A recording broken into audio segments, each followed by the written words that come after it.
Cheating in DBD. It used to feel like you could not have a single session on the game without encountering some insane over-the-top cheater. But over the last year or so, I felt like things slowed down quite significantly. However, I recently sat down with one of the leads of DBD's most popular cheating software. Figuratively speaking, of course, we didn't have a tea party or anything, in an effort to find out what's going on behind the scenes and give the DBD community a factual update on the current situation. There's some really interesting new information that I learned, as well as some pretty embarrassing stuff for behavior, especially after their recent Q&A. Also, don't forget to leave a like if you enjoyed the video or at least found it informative. Now, before we start, in case you were wondering, the background footage was completely provided by the hacking group. However, this specific gameplay here of Hillbilly is from streamers playing Survivor, and the hack being used forces them into a permanent spectator view of the cheating Hillbilly. The Hillbilly player is using double engravings to curve, so that's legit. That said, he was using wall hacks to find survivors, as well as to make the curving easier, and also an aimbot so that if he didn't curve perfectly, it corrects the pathing of the saw to automatically hit the survivor. From the survivor's perspective, it just looks like a bit of a laggy hit. Alright, so to begin our conversation, I was interested in what happened since Behavior reported that they were banning about 1,400 cheaters a week, with a total of 50,000 banned between January to mid-September of 2022. So I asked if that was truthful or if Behavior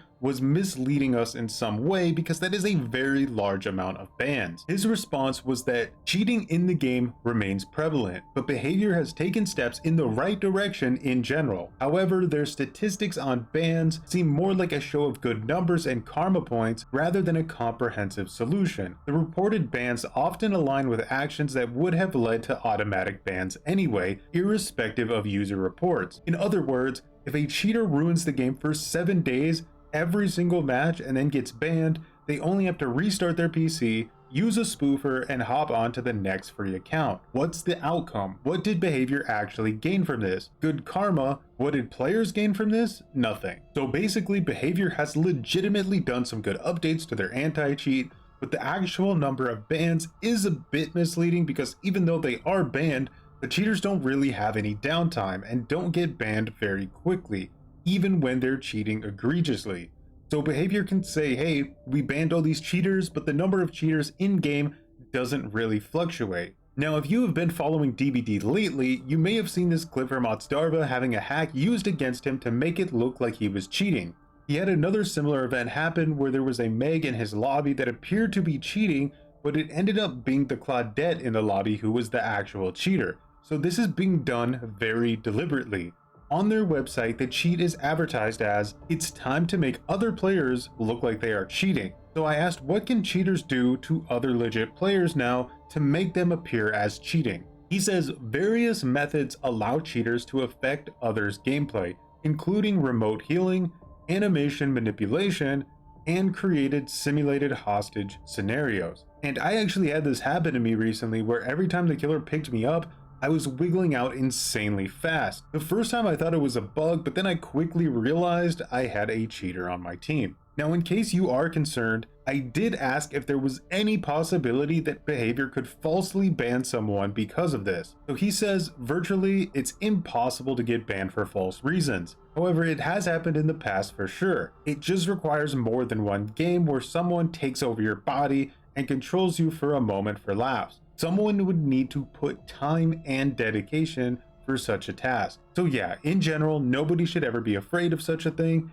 And then again, even if a cheater were somehow to get you banned falsely, you should weigh the trust and faith you have between you and the company itself. If they read the data correctly and take the right actions, you have nothing to worry about. At the end of the day, it's dependent of the company's actions. So basically, if Behavior looks at a player's data and sees they have never used any third-party software, then they should realize something else was responsible. Also, the fact that this is happening so often to streamers is not a coincidence. They still have stream sniping software built into their cheats, meaning it's always there and it's always prioritizing playing against streamers by design. The stream sniping software has been upgraded as well to now include tags like TTV and Twitch to maximize hitting even smaller streamers who have not yet made the stream sniper list. In addition, when a cheater does get paired up with a streamer, they can send a ping to this hacking group's Discord that allows everyone in the Discord to spectate the match. They let me have short temporary access to this Discord to see for myself,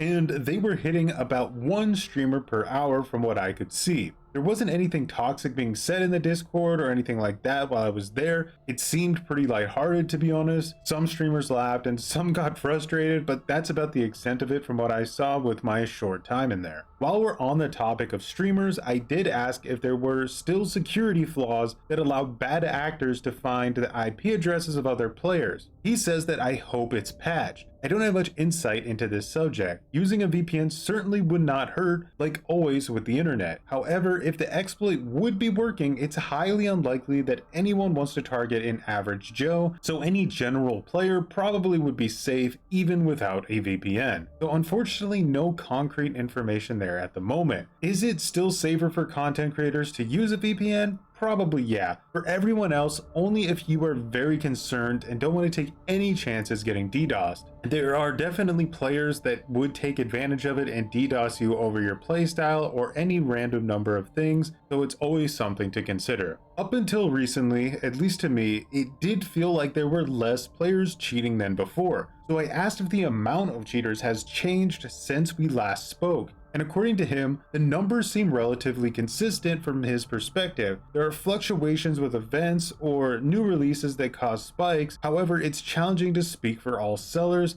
but it appears to maintain a similar trend. And for those that don't remember from my previous videos, those trends are things like summer vacation in America or certain holidays, basically the same trends that exist with all other retail products. He also said that the ratio of subtle cheaters to full-blown cheaters hadn't changed much either, and that rage cheating is still more popular among their customer base. That said, one benefit that subtle cheaters have are that they are much more difficult to get banned. When I asked just how long they could go without getting banned, he said hypothetically they could go for years, but in reality there are a lot of factors. Behavior takes a while to check reports, and if their software ever gets detected, even if they stopped using it, they could still get banned. In other words, if a subtle cheater gets banned, it's usually due to their cheating software being detected. For instance, if they use software for 6 months and then stop, if the software or any related elements were detected at any point, they'll face a ban, regardless of whether or not they stopped using the software. The opposing side often lays these traps, opposing side meaning behavior, accumulating more users before initiating the ban. So you might remember a video I made a while back about how behavior had just done a massive ban wave.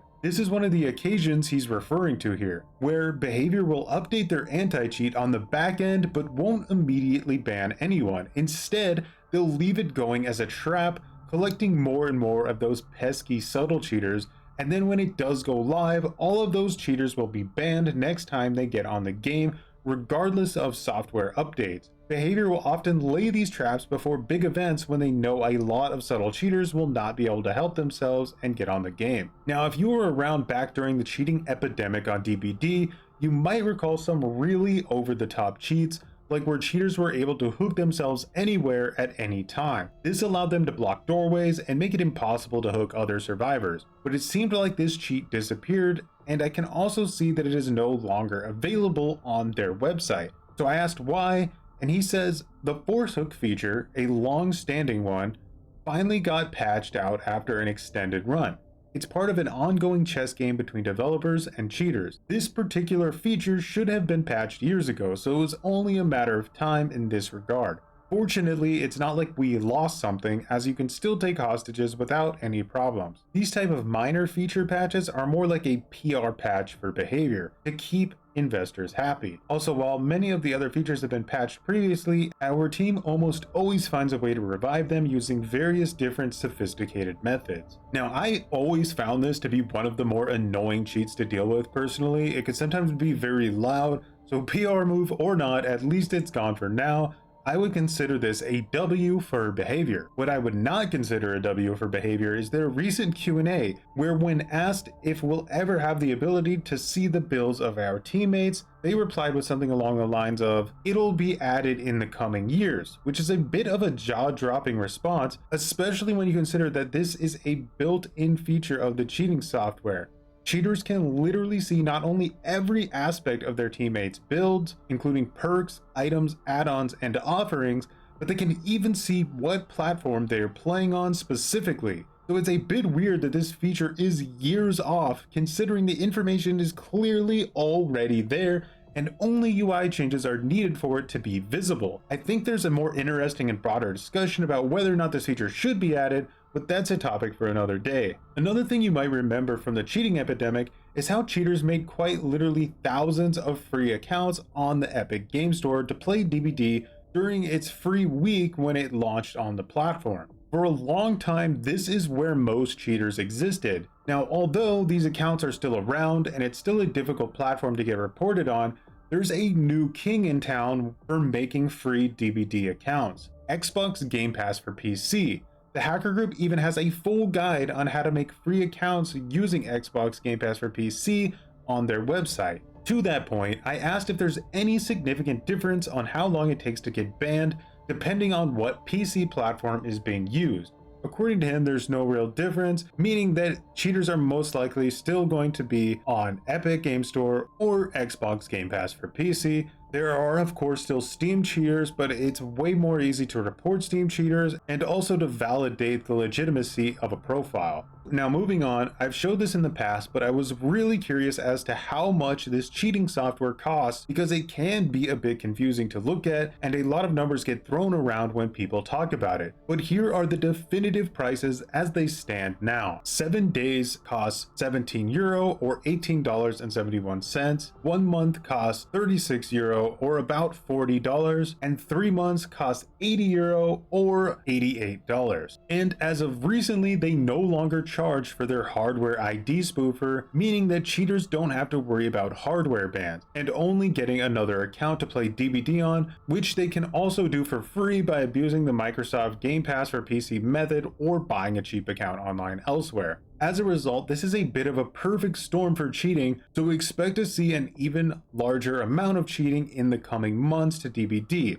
I know Behavior watches these videos because they openly admit that they do, so here's the warning that this is coming. Speaking of which, I asked what they believe Behavior's future plans are to combat cheating. He says Behavior likely continues to combat cheating, possibly focusing more on eliminating specific features rather than software detection. Their aim is to prevent anything visible and sweep the rest of the stuff under the rug as usual. I also asked what this hacker group has planned for the future, and he says personally waiting for new game modes. There could be exploit opportunities, especially in a potential 2v8 mode. So it looks like they want to look into utilizing any new features added to repurpose them into new cheats. On a slightly different note, I asked him about the recent MMR changes that Behavior talked about. It's always sad that I have to ask hackers about information that should be publicly available, but according to him, when it comes to the MMR grind itself, it seems to take about 50 escapes or 50 4Ks to get from a fresh starting MMR, currently 650, to about 1400 to 1500 MMR, which is the soft cap. However, playing with friends who have higher MMR seems to make the grind a bit faster. Additionally, on the killer side, you already have a killer with high MMR and play your first games with a killer that has low MMR, you'll increase your MMR a lot faster. Alright, so this seems to confirm both the starting point of MMR as well as the soft cap was lowered pretty significantly since I last asked about this. This is going to be a pretty big contributing factor as to why many teams are getting wiped at 5 gens. There's just a way bigger pool of survivors getting sucked into matches with killers that are expecting way more resistance. Don't forget that the soft cap has a safety net for losing as well. So once a player is above the soft cap, it takes an almost unachievable amount of subsequent losses to ever drop back down below it. Now recently over on Twitter, I asked for questions from you guys, the DBD community, that you would like to have answered about cheating. The first question was, is there a hitbox viewer available to hackers? This is such a useful tool for learning interactions in the game. For how much people in DBD complain about them, I'm surprised a mod for this isn't more widespread. Also, is hitbox manipulation possible? And this is really interesting. He says, we do provide 2D and 3D hitboxes which overlay the real hitbox of the character. However, these are not exactly one-to-one hitboxes, but more generally the area which simulates the position. This can be useful sometimes if you need to evaluate whether you will get a hit or not. However, as the game is a hot mess, the hitboxes are rarely the main problem itself. The problem is more everything else around it, like for example ping related issues. Behavior added server-sided validation for hits, but that was very poorly coded, and they simply check your current distance from the survivor you tried to hit. This basically means that whenever you are close enough to get a hit, you can get a hit, no matter if there's a wall, rock, or 13 dweets in front of you. It's a stupid system and obviously benefits cheaters and legitimate players with bad ping or VPN. But yeah, technically you could make visible one-to-one hitboxes, but as said above, it probably brings little to no real value as long as the game has a poor netcode. So essentially what he's saying is you can get data about the size of hitboxes, which is useful, but it won't necessarily help in a real game situation because hitboxes aren't very accurate. This is why when there's high ping, it's common to get hit through drop pallets, cleared windows, or around corners. Alright, so the next question is pretty simple. What region seems to have the most cheaters in it? According to him, we've got a lot of customers from the USA, but it's tricky to compare because of separate local markets in Asia and Russia. If I had to guess, I'd say the USA, Europe regions have the most cheaters. So it seems pretty much the same everywhere, but Russian and Chinese cheaters are obviously more likely to buy from Russian and Chinese hacker groups, making it difficult to accurately answer. Okay, so the next question is, why do people use subtle cheats? And he says most likely they just want to win and keep control of the game. Now, this answer makes a lot of sense. If you see how subtle cheats are advertised on their website, the wording is always very specific, like customize your own difficulty, which in an online competitive game isn't possible, but subtle cheaters really do enjoy subjecting real people to their single player syndrome. Nurse mains.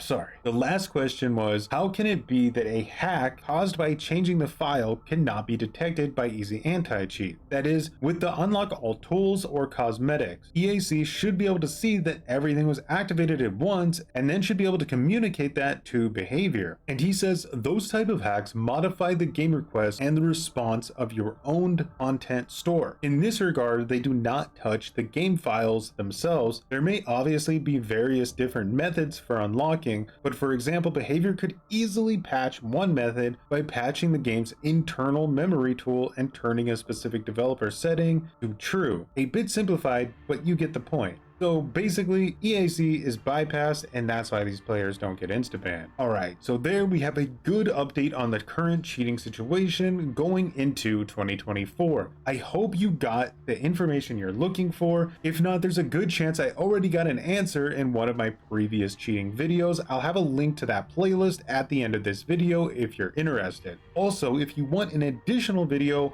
where I go through all of the currently available cheats and subtle cheats, let me know in the comments because there's some pretty interesting stuff going on there. But as always, thanks for watching and have a happy new year.